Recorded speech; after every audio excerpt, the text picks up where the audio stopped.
복음은 예수입니다. 부활 또한 우리의 진정한 복음이 아닐 수 없습니다. 오늘 부활절을 맞이해서 우리가 마태복음의 말씀을 통해서 또한 다시 한번 은혜의 나눔을 가지고자 합니다. 오늘의 말씀은 9장 18절에서부터 26절까지의 말씀을 가지고 함께 나누는 시간을 갖겠습니다. 마태복음 9장 18절입니다. 예수께서 이 말씀을 하실 때에 한 관리가 와서 절하며 이르되 내 딸이 방금 죽었사오나 오셔서 그 몸에 손을 얹어 주소서. 그러면 살아나겠나이다 하니 예수께서 일어나 따라가시매 제자들도 가더니 12해 동안이나 혈루증으로 앓는 여자가 예수의 뒤로 와서 그 겉옷가를 만지니 이는 제 마음에 그 겉옷만 만져도 구원을 받겠다 함이라. 예수께서 돌이켜 그를 보시며 이르시되 딸아 안심하라 내 믿음이 너를 구원하였다 하시니 여자가 그 즉시 구원을 받으니라. 예수께서 그 관리의 집에 가사 피리 부는 자들과 떠드는 무리를 보시고 이르시되 물러가라 이 소녀가 죽은 것이 아니라 잔다 하시니 그들이 비웃더라. 무리를 보낸 후 예수께서 도로 들어가사 소녀의 손을 잡으심에 일어나는지라. 그 소문이 온 땅에 퍼지더라. 아멘.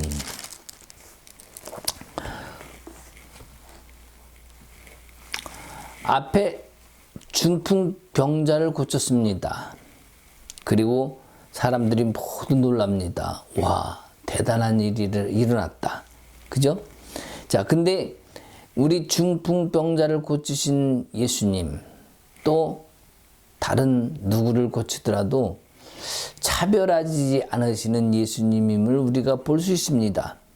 자, 지금 여기 이스라엘 백성들 앞에 예수님 앞에 서셔서 힘든 자, 병 걸린 자, 지금 여기 이제 병자들을 고치고 치유하는 과정 속에 차별하시지 않은 예수님의 모습을 보면서 여기 종교 지도자들, 이스라엘 안의 종교 지도자들의 모습은 그 당시 어땠는가 한번 생각해 볼 필요가 있을 것 같아요.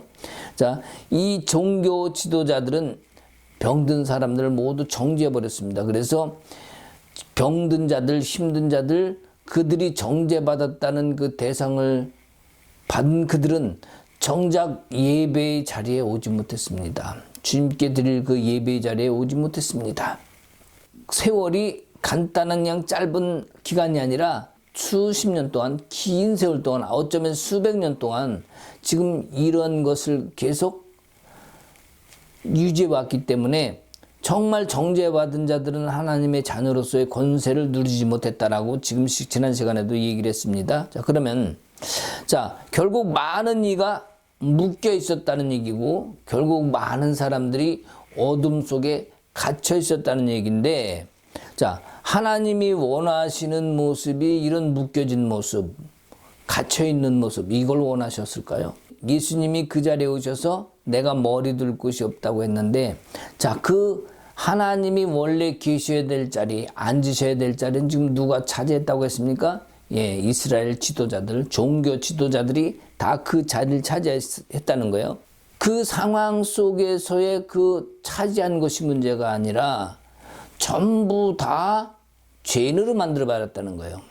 그 몇몇 의롭다, 자칭 의롭다 하는 사람 몇 사람 빼고는 전부 다 고개를 푹 숙일 수밖에 없는 죄인으로 만들어 버린 거예요.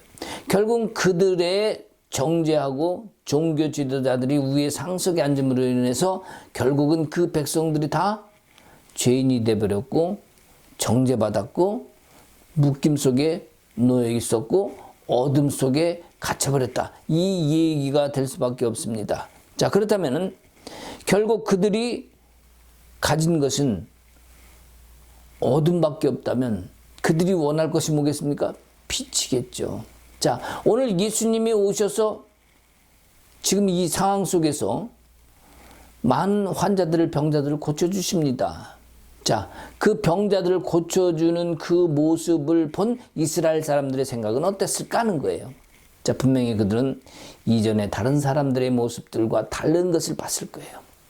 어둠 속에 뭔가 다른 빗줄기 같은 광명한 그 빛이 보았을 거예요. 왜 빛이라고 생각했겠습니까? 이전에 다른 사람들과 다른 거죠. 뭔가 선지자라든지 아니면 뭔가 나았다는 사람들, 율법사들, 바리새인들, 서기관들, 나는 이렇게 하나님을 믿습니다라고 외쳤던 사람들보다 분명히 뭔가 차별이 있었던 거예요. 다른 점이 있었던 거예요. 교만하지 않고 사람들을 갖다가 차별하지 않고 공평하게 대하고 긍휼로서 사랑으로서 대하는 그의 모습을 바라본 그들에게는 이전에 다른 모습을 본다는 건 뭡니까? 어둠 속에 갇혔던 그 모습 속에서 한 줄기 또 다른 빛을 보았다는 그 의미와 같습니다. 자, 그러면 이전에 우리가 봤던 많은 사람들의 모습에서 다른 모습과 같은 그 모습을 봤다면 그 사람을 따라하고 싶었을까요? 안 따라하고 싶었을까요? 따라하고 싶죠. 그리고 그 사람을 따라가고 추종하고 싶죠. 자, 우리 예수님은 정죄받은 자들의 눈에도 예수의 모습이 다른 모습으로 보였다면 지금 예수님이 하신 행동들에 대해서 두려움을 느꼈다 얘기를 한 그들이, 자, 그 두려움을 어떻게 했습니까? 예수님이 하신 행동 때문에 그 대단한 일 때문에 두려움을 가졌는데 왜 두려웠느냐? 바로 그 하나님의 권세를 봤기 때문이죠. 그러나 그 권세를 본 그들이 두려워했느냐? 그 두려움 속에서 오히려 하나님께 영광을 돌렸다는 거예요. 자, 그러면 여기서 우리가 다시 봐보면 두려움이 있었다. 어둠이 있었다. 갇혀 있었다. 근데 하나님께 영광을 돌렸다. 자, 이것은 뭐냐면은 저 예수라는 사람을 통해서 하나님의 모습, 하나님의 마음, 아버지의 마음을 봤다는 얘기죠. 대단하신 하나님의 권세가 부어졌지만 그 속에 사랑하는 아버지의 마음을 봤기 때문에 예수를 통해서 빛의 그 모습을 보았던 겁니다. 저는 그렇게 이야기하고 싶습니다. 자, 그러면 그 권위를 영광으로 돌려버린 이유가 뭘까요? 한번 생각해 보십시오. 1번, 예수님이 치유의 능력이 대단해서 그랬다. 2번, 그들이 원하던 선지자나 메시아가 왔다고 생각했기 때문이다. 3번, 예수님을 통해서 이제는 병을 고칠 수 있게 생겼구나라는 생각을 가졌기 때문이다. 4번, 예수님이 이전 사람들과는 달리 교만하지 않았기 때문이다. 어떤 것 같습니까? 여러분, 예수님은 교만하지 않았습니다. 예수님은 차별하지 않았습니다. 이전 사람들과 완전히 달랐습니다. 그러면서 하는 행동은 무엇이었습니까? 공평하게, 그리고 자기를 내세우거나 자기를 자랑하지 않았습니다. 병을 고치고 치유한 다음에 봐라 나를 봐라 나는 이런 사람이야 라고 이야기를 했습니까? 아니면 군중들을 끌어모았습니까? 안 하셨어요. 오히려 고쳐놓고 뭐라 그럽니까? 아멘트도 얘기하지 말라. 이 뒤에도 나옵니다. 눈먼 장님을 소경을 고쳐주십니다. 그리고 나서 아무한테도 얘기하지 말라는 표현을 합니다. 자, 하나님의 나라가, 하나님의 역사가 우리한테 나타났다면 어떤 큰 대단한 일이 나타났다 할지라도 그 나타난 역사를 통해서 하나님께로 가야 하는 길을 가야 되는, 하나님께 집중해야 되는 이유가 됩니다. 그러한 것이 되기 위함이어야 되는데 사람들은 그렇지 못해요. 우리나라는 어땠습니까? 이전에 아마 우리나라도 엄청난 기적과 이사가 일어났었고 성령이 불붙듯이 부어줬어요. 가득히 부어. 자, 그런 나라도 세상에 많지 않습니다. 자, 우리나라만큼 엄청난 기적과 이사가 나타나고 이러한 엄청난 하나님 같은 그러한 놀라운, 하나님이 나타나신 것 같은, 강림하신 것 같은 놀라운 역사가 세상에 얼마나 나타났습니까? 국가적으로 그렇게 보여준 나라가 별로 많지 않습니다. 그렇다면 우리나라의 그로 인한 발전된 모습, 큰 교회가 생겨났습니다. 세상에서 가장 큰 교회가 한국에 다 생겨났어요. 성도들도 막 수만 명, 수십만 명씩 모이는 교회가 한국에 생겨났습니다. 자, 그 과정 속에서 많은 영광이 하나님께로 가야 되는데 하나님께로 가지 못하고 그 영광들이 사람에게 가버렸어요. 교회로 가버렸어요. 그 교회가 제가 지금 얘기하는 교회라는 것은 뭐예요? 그 안에 있는 일당의 무리들한테 갔다. 지금 나쁜 말로 이렇게 하면 얘기하면 이렇게 할 수 있겠죠. 하나님께로 가야 되는 것이 사람에게로 간 거예요.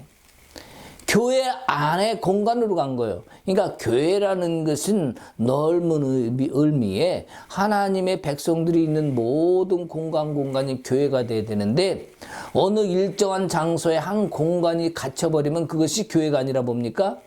강도의 소굴이 된다는 사실. 이전에 지난 시간을 통해서 우리가 알 수 있었습니다. 그렇다면 결코 사람은 하나님을 대신할 수 없다는 사실인데 그 사람이 하나님의 영광을 대신했다는 것은 하나님이 어떻게 됐다는 겁니까?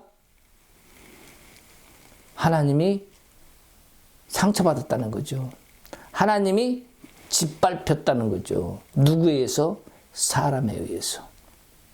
자, 그렇다면은 하나님의 영광을 주께로 가도록 했어야 되는데 결국 밖에서 보는 시선은 안 믿는 사람들이 보는 시선은 저 안에는 뭔가 있는 것 같은데 겉으로 보기에는 대단한 것 같은데 그 사람들의 시선, 안 믿는 사람들의 시선은 그 안에 있는 사람들을 따뜻하게 볼까요? 차갑게 볼까요?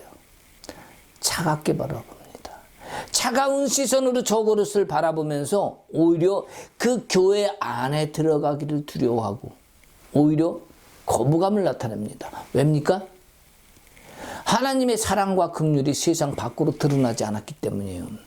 교회 안에서만 머물고 그들끼리만 뭔가를 이루려 했기 때문에 밖에 있는 사람들은 안과 밖과 분리된, 하나님은 세상이 다 내게 속해 있다고 그랬는데 안 믿는 자들도 하나님의 백성이라는 사실이었는데 믿는 자만이 따로 누려야 할 특권을 가진 양 했기 때문에 결국 그것이 뭡니까?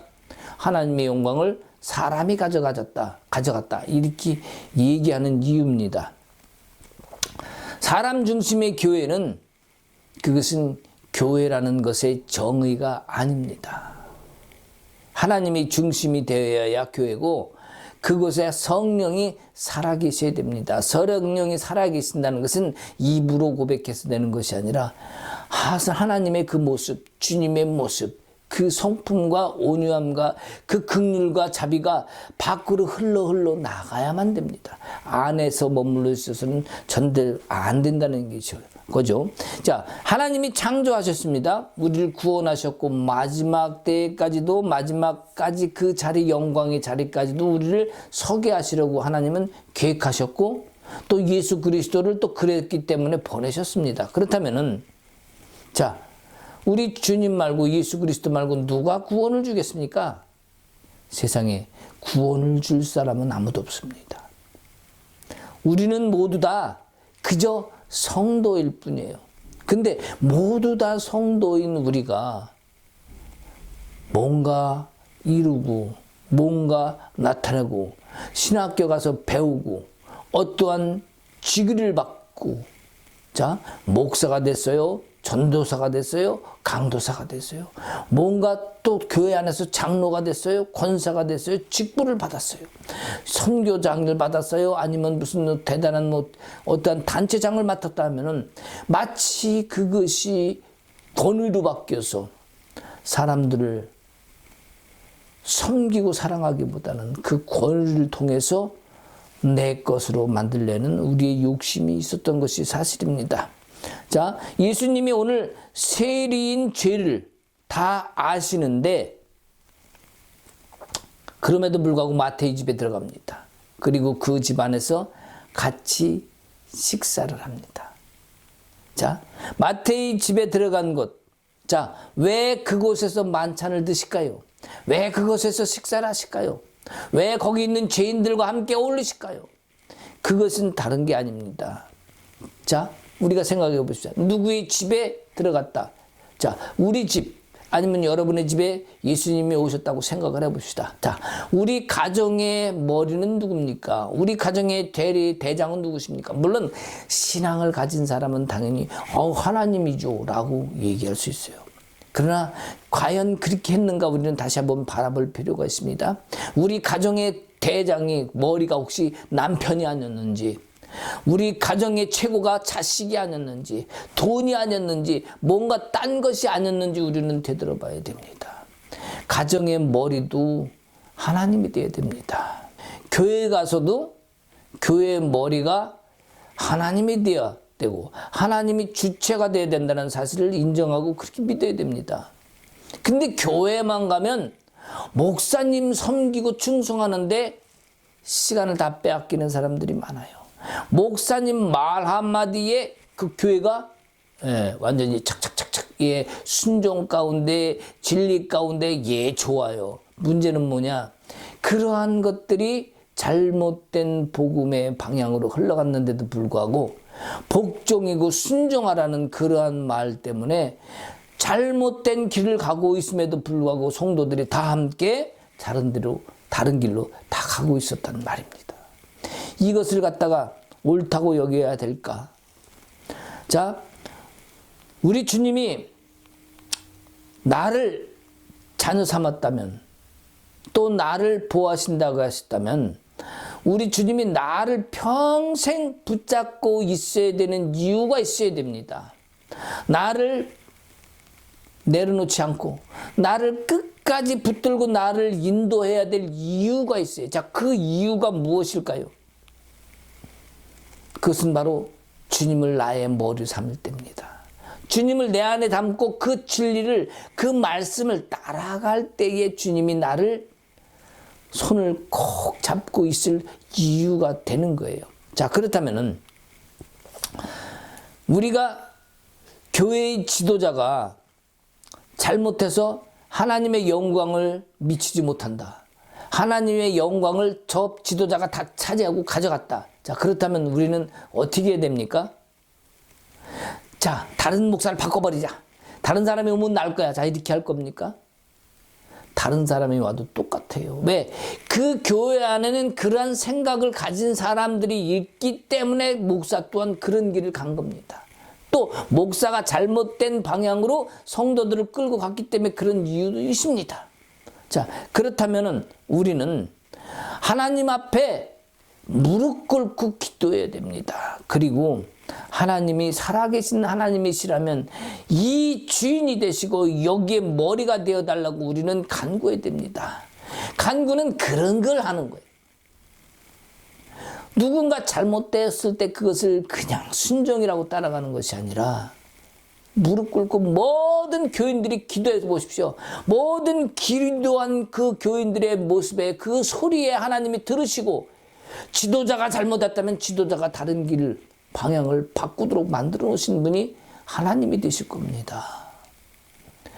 만약 지도자의 기도를 들으셨다면 성도들이 다른 길로 가는 그 길을 하나님께서 그 마음들을 바꿔놓으실 것입니다. 누가 하신다고요? 하나님이 하신다. 자, 그래서 정말 올바른 길로 가야 되는 것이 우리 교회의 방향입니다. 지금 현재 교회는 엄청 커졌습니다. 무척 성장했습니다. 자, 그렇게 커지긴 했는데 왜 사람들이 교회로 들어가기를 거부하느냐? 왜 이런 현상이 일어났느냐? 이것이 뭡니까? 지금 대단하다고 생각하는 그 사람 때문입니다. 그 사람이 목사가 될 수도 있고요. 그 사람들이 엄청난 기적을 일으키는 사역자가 됐을 수도 있습니다. 그 대단한 사람들 때문에 결국은 그 대단한 사람이 나를 우러러보게 했기 때문이죠. 하나님을 우러러보기보단 내가 영광을 그다 받아버리고 나를 바라보게 했고 나를 따라오게 했기 때문에 그것이 잘못된 신앙으로 갈 결과입니다. 그러다 보니까 세상 사람들도 어떻게 해요? 그래, 니들끼리나 잘 먹고 잘 살아라, 이렇게 돼버린 거예요. 결국엔 교회 안에 있는 모든 사람들의 공통된 가치가 어떤 이념과 어떤 가치를 가지고 있느냐에 따라서 그 교회가 올바른 진리의 교회인지가 판가름이 납니다. 세상 사람들도 그 공통된 가치 그 교회 사람들을 바라보고 아이고 저 교회 사람들 에이 고개를 쩔럭쩔럭 흔들 수 있는 거예요. 또 어떤 교회 그러면 그 교회 사람들 너무 정말 가고 싶어. 그런 교회가 되지 않습니까? 그래야 됩니다. 교회는 잘못된 이념과 가치를 가지고 잘못하면 분열을 초래해야 합니다. 교회 안만 잘못된 그 분열이 아니라 교회에 있는 밖에 있는 사람들까지도 분열하게 만들어요. 왜? 교회 안에 있는 사람들과 밖에 있는 사람들과 분열을 만들어요. 여기 하나님의 뜻일까요? 절대로 그렇지 않죠. 자, 교회는 어떠한 세상 사람들의 교회도 아니고 교회 안에 하나님의 백성과 성도들을 위한 교회입니다. 자, 그렇다면 교회에서 나라를 위해서 기도한다. 그러면 교회가 또한 나라를 위한 그 의정자들을 위한 교회입니까? 교회가 의정자들을 위한 교회도 아니고 그렇게 이용당해서도 안 됩니다. 그러면 나라는 또한 의정자들을 위한 나라입니까? 아니죠. 나라도 백성들을 위한 나라가 돼야 되는 거죠. 나라도 백성들의 안위와 백성들의 자유와 백성들이 누릴 수 있는 것을 보장하는 그러한 의정자 또한 나라와 백성과 하나가 일치되는 그러한 나라가 되어야 됩니다. 그러면 교회에서도 의정자나 목사를 위한 그런 교회가 아니라 모든 하나님의 백성들이 교회에 와서 자유함을 얻고 기쁨을 얻을 수 있는 그러한 교회가 되어야 된다는 사실입니다. 그러면 교회에서 하나님이 주체가 되어야 된다면 나라는 뭐가 주체가 되어야 될까요? 당연히 국민이 주체가 되어야 됩니다. 그렇지 않습니까? 자, 교회가 백성을 위한 것이고 눌린 자를 위한 것이라면 결국엔 교회에 사람들이 오면 어떻게 될까요? 자유함을 얻는 거죠. 눌린 것들이 풀어지고 묶인 것들이 풀어집니다. 그런 것이 교회가 돼야 되는 거죠. 그러면 나라는 어떤 나라가 돼야 됩니까? 백성을 보호하고 백성이 편안하게 살고 백성들이 자유할 수 있는 자유민주국가라면 자유할 수 있고 거기서 평등을 누릴 수 있어야 되지 않겠습니까? 자, 교회와 나라는 방향은 다르지만 그 안에서 이루어내야 되는 것은 비슷한 면이 있다고 볼 수 있습니다. 어느 누군 얘기합니다. 공정과 상식이 통하는 교회가 나라가 돼야 된다. 맞습니다. 나라는 분명히 그런 나라가 돼야 됩니다. 그렇다면은 교회 안에서는 정치를 바라보는 즉 세상을 바라보는 시각은 어떨까 하는 것도 한번 생각할 필요가 있어요. 자, 어떤 사람들은 교회 안에서 혈연, 지연, 학연을 따집니다. 그래서 교회 안에서도 당파가 갈라져요. 자, 교회 안에서 믿음 안에서 서로 화합해야 되는 교회 안에서 무슨 일이 벌어진다고요? 서로 당이 갈라져. 그래서 교회 안에서 그 문제 때문에 또한 분열이 돼. 아니 믿음과 신앙을 가지고 서로 교제하고 나누고 그것 때문에 서로 의논하면서 선한 길을 방향을 가야 되는데 교회 안에서 어떻게 세상의 당파를 가지고 싸움이 돼서 교회 안에서 분열이 됩니까? 이건 말도 안 되는 죠. 교회 다니면서 이념이 다르다고 생각이 다르다고 정당이 다르다고 이렇게 분열이 생긴다면 하나님이 그걸 원하실까요? 교회에 와서 그런 걸 가지고 교회로 들어오면 안 됩니다. 백성은 하나님 나라의 백성입니다. 나라에서도 백성은 자유로가 지켜지는 백성이 되어야 됩니다. 백성이 누려야 될 것은 나라든지 교회든지 평등함 속에서 자유입니다. 우리 주님도 누구를 막론하고 평등하기를 원하시는 거죠.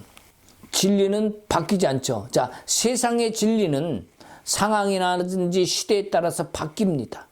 그러나 하나님의 진리는 어떻습니까? 세상에 어떻게 되든지 하나님의 진리는 바뀌지 않습니다. 하나님의 진리는 계속 구약 때부터 지금 신약을 살아가는 우리 지금 하나님의 말씀의 진리는 변하지 않습니다. 단지 해석이 달라질 수는 있겠죠. 그러나 그 해석도 우리가 시대에 사는 것에 따라 바꿔줄 수 있는 것이지. 예를 들어서 옛날에는 곡식을 갖다가 11조로 드리던 것을 누가 교회 가서 지금 곡식으로 11조 드리는 사람이 있습니까? 예, 물질로 현금으로 드리죠. 물론 곡식으로 드릴 수도 있습니다. 자, 시대에 따라서 방법은 달라질 수 있지만 하나님의 진리는 바뀌지 않는 거죠. 상식이 통하고 하나님 보시기에 아름다운 일이 지켜져야 됩니다. 성도는 그것을 응원해야 되고 기도해야 됩니다. 그리고 간절히 하나님 앞에 그 진리를 구해야 됩니다. 나라를 위해 하나님의 진리의 통치자가 나타나고 이루어지도록 우리는 기도해야 됩니다. 비록 국가는 기독교 국가가 아니라 할지라도 그리스도의 이념이 살아나도록 성도들이 기도해야 됩니다. 이것이 나라를 위해서 해야 되는 일입니다. 자, 나라는 그렇다 치고 교회는 그러면 어떻습니까? 교회에 지도자가 필요할까요? 교회는 지도자 필요 없습니다. 교회에서 필요한 것은 길라잡이만 있으면 돼요. 어떤 길라잡이? 하나님의 진리를 붙들고 앞서 나가는 사람. 하나님의 진리를 위해서 기도하고 그것을 베푸는 사람. 섬기는 사람들만 있으면 돼요. 그 사람이 있으면 서로 그 사람을 따라가게 되면 서로가 어떻게 되겠습니까? 그 안에서 서로 깨달음이 되고 가르침이 되고 흠모함이 되고 그 가운데서 서로가 섬기는, 서로가 닮아가려고 하는 그 모습으로 나타나게 됩니다. 그 안에서 이루어지는 성숙은 아름답기 때문에 다른 사람도 닮고 또 따라가고 거기에 우리는 내 영혼과 성숙이 더더 자라나고 아름다운 열매로 맺어지게 됩니다. 이것이 교회에서 이루어지는 그러한 일이라고 생각합니다. 자, 그런 곳에 딴 것이 존재할 수 있을까요? 그런 곳에 다툼이 존재할 수 있을까요? 그런 곳에 분열이 있을까요? 그런 곳에는 분열이 없습니다. 아픔이 없습니다. 애통함이 없습니다. 바로 그것이 뭡니까? 그것이 하나님 나라죠. 우리는 이것을 구해야 됩니다. 오늘 본문에서는 죽은 자를 살립니다. 그죠? 또 12해 동안에 혈루증에 아픈 여인을 구원하십니다. 자, 그러면 여기 주님이 하시는 말씀이 따라 안심하라. 내가 내 영혼을, 내 믿음이 너를 구원하였다. 이렇게 말씀하신단 말이죠. 자, 그러면 여기 뒷절에 보면 27절에 보면 두 맹인이 또 나타나죠. 자, 주님이 그들의 믿음을 보시고 내 믿음이 너를 낫게 하였도다. 내 믿음대로 될지어다. 이 말씀을 하신단 말이죠. 자, 그러면 지금 주님의 마음을 보면 무엇을 할 수 있냐? 삼가 아무에게도 말하지 말라. 아까도 얘기했지 않습니까? 주님은 당신을 드러내려고 하는 마음이 없어요. 나를 봐라 이렇게 하고 사람들을 모으지 않습니다. 오히려 아무에게도 말하지 말라. 그 마음으로 주님은 다 장신을 낮추십니다. 교만함이 없으신 거예요. 자, 우리들의 모습은 어떨까요? 예수님이 능력 행함으로 어떤 기적을 나타남으로 자, 나에게 집중하도록 그렇게 만드셨습니까? 그런 모습이 없었어요. 근데 우리는 치유사역이나 어떠한 대단한 일이 벌어지면 무슨 일을 합니까? 와 보라. 지금 엄청난 일이 났다. 그러면서 어떡합니까? 막 기록을 합니다. 동영상을 찍습니다. 그리고 막 선전을 합니다. 그리고 봐라 이런 일이 일어났다. 자, 우리 한번 잘 생각해 봅시다. 예수님은 하나님의 아들이십니다. 그 하늘과 땅의 모든 권세를 가지고 오신 예수님이 그 권세를 이 땅에 드러내 보이십니다. 왜요? 하나님의 아들이시니까. 자, 그럼 지금 이 시대에 사는 우리는 자, 우리도 아버지라 부를 수 있는 자녀를 권세를 받았습니다. 그러면 자, 그 기적과 권세가 나타나는 것이 당연한 일상적인 일일까요? 특별한 일일까요? 예, 일상적인 일이 돼야 됩니다. 그런데 주님이 주신 그 권세가 우리에도 있음에도 불구하고 그 일상적인 일이 평범하게 나타나에도 불구하고 그렇게 돼야 되는데 뭔 기적이 나타났다 보면 와라 봐라 기적이 나타났다 하나님이 역사하셨다 이렇게 외쳐대고 세상 사람들인데 나를 주목하고 내가 자 처음에는 분명히 하나님 예수의 이름을 드러냅니다. 하나님이 하신 거라고 그러면서 결국은 뭐예요? 나를 봐라 이렇게 돼버려요. 또 세상 사람들도 저절로 그 사람을 보게 만들어. 또 그렇게 봐. 그러니 예수님이 이것을 갖다 불법이라고 얘기를 할까요, 안 할까요? 그래서 하는 거예요. 우리 안에 나타나는 기적은 당연하고 일상적인 게 돼야 되는 것이 마땅한데, 마치 그것이 엄청난 일이 벌어진 것처럼 대단한 기적이 나타났다. 암 환자 한번 고쳐봐요. 난리가 납니다. 사람들이 떼거지로 몰려갑니다. 이걸 보면요, 한탄하지 않을 수 없어요. 왜요? 그럼 너는 뭔데? 자, 이런 말을 하면 이 말씀을 듣고 거부감을 일으키는 분이 분명히 계실 거예요. 야, 하나님이 기적이 일어났는데, 자, 가만히 생각해 보십시오. 제가 좀 아까 얘기했잖아요. 예수님이 당신을 주목하라 합니까? 그리고 우리 주님이 하늘과 땅의 모든 권세를 가지고 오셨고 우리에게 자녀된 권세를 줬다면 우리도 그 일을 할 수 있을까요, 없을까요? 하는 것이 당연한 겁니다. 마땅하고 옳은 일입니다. 근데 그것이 큰일이 됩니까? 안 됩니다. 일상적인 게 돼야 되는데 우리가 자녀의 권세를 얻지 못하고 아직도 눌려있고 두려워하는 그 상황 속에 있다 보니까 그런 일을 하지 못하다 보니까 그런 일을 하는 사람이 대단해 보이는 거죠. 근데 우리가 일상적으로 할 수 있는 그 일 가운데 서야 된다는 건 뭐예요? 우리가 그 믿음을 가지고 하나님의 자녀로서의 그 삶 속에서 우리가 살아내지 못했다는 증거입니다. 우리는 누구든지 하나님의 자녀는 그 일을 할 수 있음을 믿으시기 바랍니다. 치유할 수 있습니다. 고칠 수 있습니다. 나을 수 있습니다. 믿음이 부족함이 문제인 것을 우리가 깨달아야 됩니다. 역사의 현장과 상황이 하나님께 영광을 다 빨아들여 버리면 안 됩니다. 기적을 일으켰다고 엄청나다고 그 상황 속의 현장을 갖다가 하나님의 영광을 글로 다 물고 갑니다. 사람들도 거길 다 주목합니다. 하나님이 받아야 될 그 영광의 모습을 현장 그 역사하는 그 자리가 다 빨아들여 버리니까 하나님의 영광은 남아있질 않아요. 왜? 세상 사람들의 눈에는 그 기적을 일으킨 사람 눈을 주목하고 그 사람을 주목하고 따라갑니다. 그리고 그 사람 말에 말 한마디 합니다. 그러면 다 아멘 그걸 다 따라합니다. 그 사람이 요구합니다. 다 교회는 해냅니다. 그것이 뭐예요? 하나님의 영광일까요? 사람에게 영광이 다 빼앗겨 버린 거예요. 이것은 바로 우리 예수님과 대치되는 일입니다. 전혀 다른 일이에요. 그러니 주님이 불법이라고 말씀하신 것이요. 사람들은 어떻습니까? 그 일을 일으키는 사람은 그 한 사역을 가지고 도구 삼는 거예요.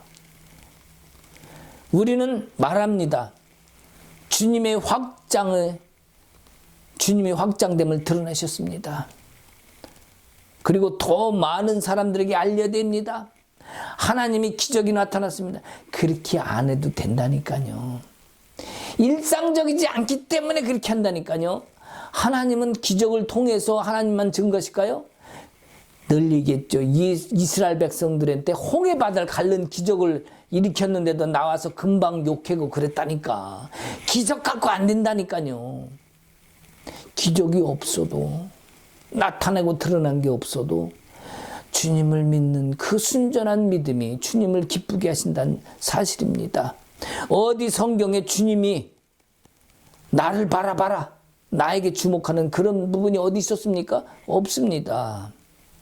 자, 그러면 이제 수많은 사역자들이 예수의 이름을 빙자해서 돈벌이 했다는 사실, 또 처음에는 분명히 하나님의 이름을 드러내는 것 같지만 결국 시간이 가면은 그 사람이 높아졌고 그 사람이 그 자리에 앉았다는 사실, 우리는 그것을 많이 봤습니다.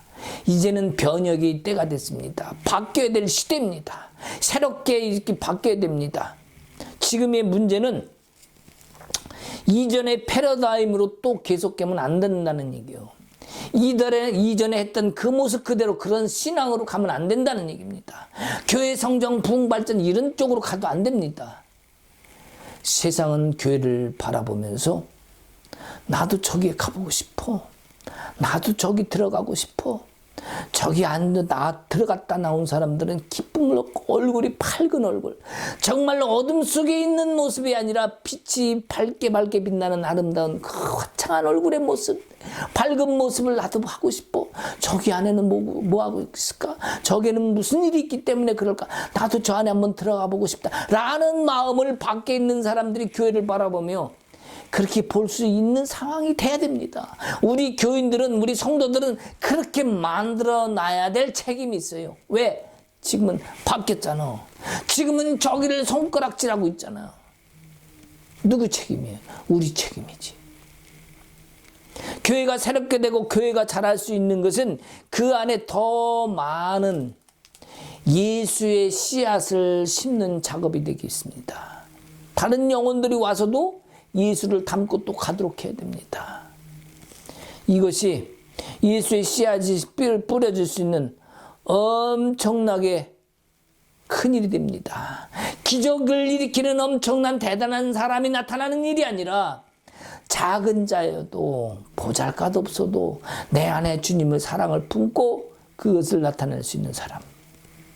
하나님을 진정 사랑하는 작은 영혼들이 하나님을 기쁘게 하고 안 믿는 사람들에게도 그것을 바라보고 싶어하는 그런 마음을 갖게 합니다. 혈류증을 앓는 여인이 여기 있습니다. 그 여인은 긴 세월 동안 불안해왔습니다. 두려워했습니다. 사람들에게 손가락질도 받았고 외면당했습니다.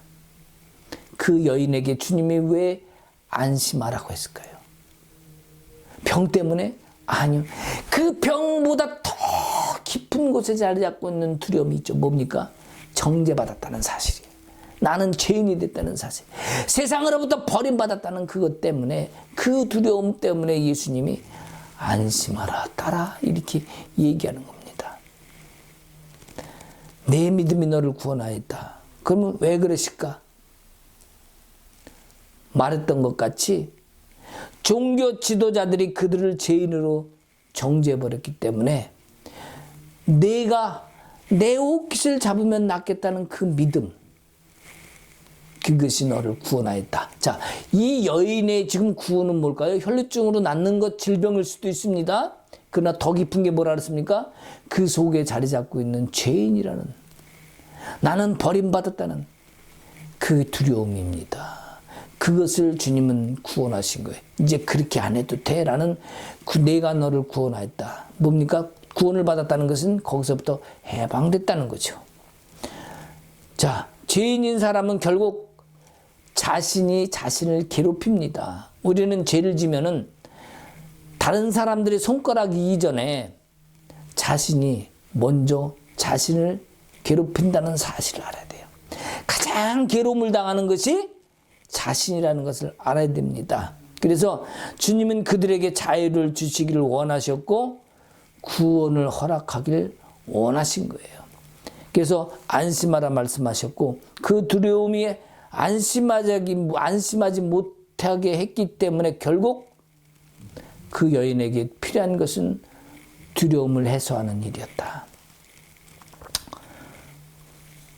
주님은 어디에도 내가 무슨 병이 걸렸구나, 내가 왜 이런 병이 걸렸느냐, 이런 거 묻지 않습니다. 왜 그랬을까요? 주님의 그 권세 안에는 어떤 병이든지 문제가 되지 않기 때문이에요. 지금 죽은 자도 자고 있다고 그러고 일으키십니다. 자, 왜 죽은 소녀에게 왜 주님은 왜 자고 있다고 말씀했을까요? 자, 분명 죽었는데, 그죠? 죽은 건 분명합니다. 결국 죽은 것은 이 이스라엘 백성들의 모습, 즉 뭡니까? 영이 죽은 것이 아니라 영이 잠자고 있다는 거예요. 자, 육체적으로는 죽은 것을 깨운 것이었지만 여기서 말씀하시는 예수님의 모습은 이스라엘 백성들에게 영적인 모습이 뭡니까? 잠자고 있는 거예요. 자, 우리의 영혼도 어때요? 잠자고 있을 수 있어요. 주님을 느끼지 못하고 두려워하고 있고 불안, 초조가 아직도 있다. 마음이 안절부절한다. 뭡니까? 내 영혼이 깨우지 있지 못하다는 증거인 겁니다. 지금 예수님도 이 장소에서 영원히 깨어서서 주님을 바라보기를 원하는 거예요. 우리에게도 똑같은 겁니다. 우리가 두려워하고 있다면 내 영혼이 깨어져서 주님을 바라보기를 주님은 그걸 원하시는 거예요. 그래서 우리의 영혼도 잠자고 있는 영혼도 깨어나야 됩니다. 만약에 지금 여러분 옆에 그렇게 두려웠거나 뭡니까 우울증이 걸렸다든지 마음이 초조하든지 그런 거 염려 근심이 있는 사람 뭡니까? 영혼이 잠자고 있다는 증거라니까. 그 영혼들을 격려해서 깨워줘야 됩니다. 하나님이 살아계시고 하나님이 믿는 믿음이면 주님이 하나님이 역사하신다는 그 사실을 알아야 됩니다. 근데 그 믿음이 잠시 잠깐 나타났다 반짝했다 깨지는 그런 믿음이면 안 된다는 거죠. 그 믿음은 그리 아니하실지라도 지금 당장 아니라도 기다림이 오늘마다 있다 할지라도 하나님이 약속하신 그 언약의 말씀을 나는 믿겠습니다. 그 믿는 끝까지 믿는 그 믿음이 주님은 그걸 원하고 계시다는 거예요. 예수 안에 능력이 눈먼 자를 뜨게 하고 중풍병자를 낫게 하고 또 뭡니까 혈루병 여인 그 다음에 죽은 자를 일으켰다. 그러한 예수 안에 능력이라면 우리도 그런 능력이 있어야 될까요 없을까요? 얘기해 보시오. 그게 아무나 되는 겁니까? 하나님으로부터 선택받은 능력자라는 거지. 여보시오. 예수님은 우리에게 모든 하나님의 자녀의 권세를 다 주셨다니까요. 왜 근데 그것을 특별한 사람만이 해야 된다고 그런 잘못된 생각을 하십니까? 내가 예수를 믿는다면 그 권세가 나에게 있음을 믿으시는 여러분 되시길 바랍니다. 사랑하는 여러분, 우리 안에는 주 안에서 느끼는 주님으로 이루어지는 참 부요함이 있다는 사실을 명심하시기 바랍니다. 우리 주님이 이 땅에 오신 목적, 우리를 구원케 하신 목적이 있음을 믿습니다. 자, 십자가를 통해서 또 그 부활을 통해서 우리를 새롭게 바꿔놓으셨습니다. 그러면 이젠 우리도 바뀌어야 됩니다. 새롭게 변혁의 때가 됐습니다. 십자가와 부활의 길을 안다면 우리가 부활의 신앙으로 참 진리를 새롭게 하는 그 길을 가야 됩니다. 그 길이 무엇이겠습니까? 생각이 먼저 바뀌어야 돼요. 내 의지로 신앙의 의지로 내 생각을 바꿔야 됩니다. 나는 누구로부터 도움을 받아야 된다. 나는 어떤 사역자로부터 능력을 전이받아야 된다. 이런 생각하지 마시고 우리 주님이 주신 내가 왕 같은 제사장이야. 내가 성전이야. 너는 하나님의 자녀야. 그 권세를 내가 너에게 주노라. 예수님은 우리에게 다 주셨어요. 너가 그렇다는 거예요 이제. 수많은 사도들의 모습에서 우리에게 그 말씀을 다시 한번 또 되짚었습니다. 그렇다면 우리는 그래서 믿어야 될까요 말아야 될까요? 당연히 믿어야죠. 이제 새로운 신앙의 길을 가길 원합니다. 오늘은 부활절입니다. 이 부활의 신앙을 통해서 우리가 새롭게 바뀌어야 됩니다. 생각도 바뀌어야 됩니다. 그리고 삶의 방향도 바뀌어야 되고 삶의 모습도 바뀌어야 됩니다. 믿는 사람과 안 믿는 사람과 똑같은 생활을 하면 안 됩니다. 안 믿는 성도가 봤을 때 저 사람은 뭔가 달라 보여야 돼요. 뭘로?